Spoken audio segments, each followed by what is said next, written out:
Welcome to a Foxy Tech Tips tutorial on emptying the trash on Samsung Galaxy.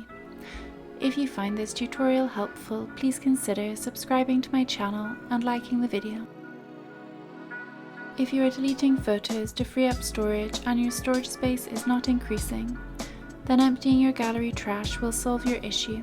Open the Gallery app and tap on the 3 lines button in the bottom right corner.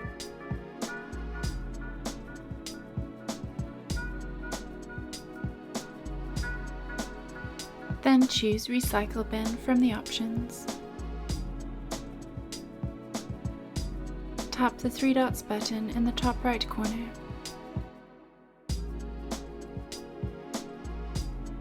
Tap Empty.